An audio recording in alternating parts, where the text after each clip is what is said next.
Assalamualaikum warahmatullahi wabarakatuh.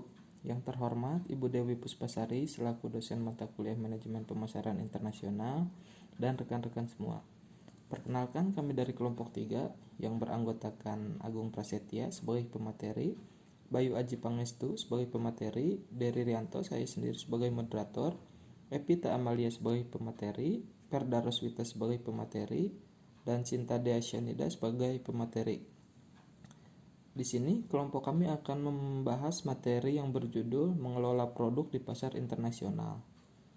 Untuk mempersingkat waktu, mari kita mulai saja presentasinya. Materi pertama akan dipaparkan oleh Saudara Epita.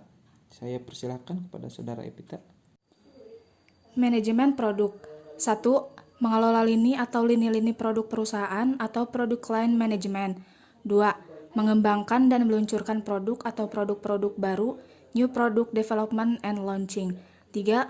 Mengelola merek secara strategis atau strategic brand management. Penggolongan produk. Kagan dan Green membahas mengenai klarifikasi produk yang membedakan 1. Consumer goods dengan industrial goods. 2. Antara convenience, preference, shopping, dan specialty goods. 3.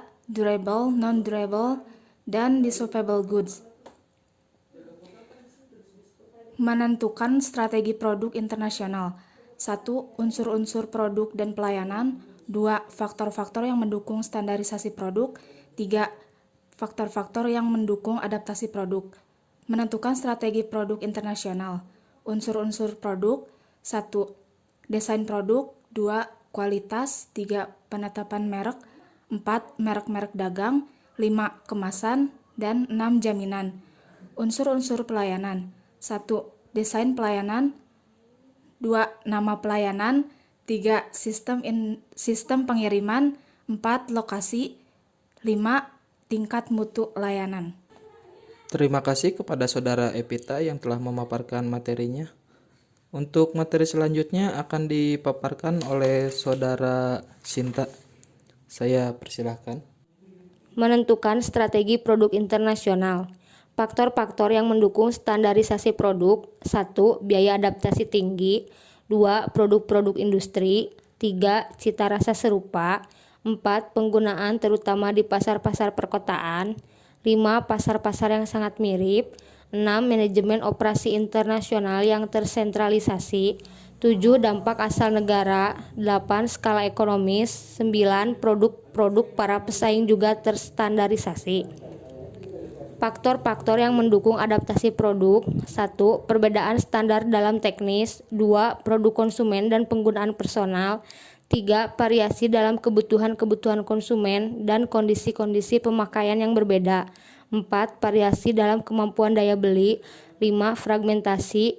6. Dampak dari perbedaan-perbedaan budaya. 7. Lingkungan lokal yang berbeda.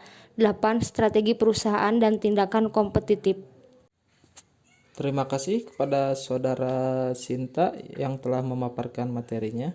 Untuk materi selanjutnya akan dipaparkan oleh Saudara Agung. Saya persilahkan. Strategi lini produk internasional. 1. Response. Seluruh lini produk yang dipasarkan di household juga dipasarkan di household. Default subs. Di pasar internasional, perusahaan hanya memasarkan sebagian dari ini produk yang dipasarkan di household. Default scope with addition product. Di pasar internasional, perusahaan hanya memasarkan dari lini produk yang dipasarkan di household, namun juga meluncurkan produk-produk baru untuk memenuhi permintaan di household. Pengembangan dan peluncuran produk baru. Pengertian produk baru dapat berupa 1. Produk baru yang benar-benar baru bagi pasar maupun perusahaan. 2. Produk baru bagi pasar di sebuah negara namun tidak baru bagi perusahaan. 3. Produk tidak baru bagi pasar di sebuah negara namun merupakan produk baru bagi perusahaan. 4. Produk merupakan pengembangan dari produk yang sudah dipasarkan.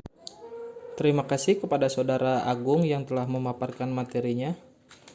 Untuk materi selanjutnya akan dipaparkan oleh Saudara Perda. Saya persilahkan. Faktor-faktor yang mempengaruhi penentuan desain produk baru ada 3. Yang pertama, dimensi analitis. Yang kedua, opsi-opsi strategis. Yang ketiga, sumber-sumber pengembangan produk baru. Kemudian, pilihan strategi produk internasional yang dikemukakan oleh Kagan adalah yang pertama, extension.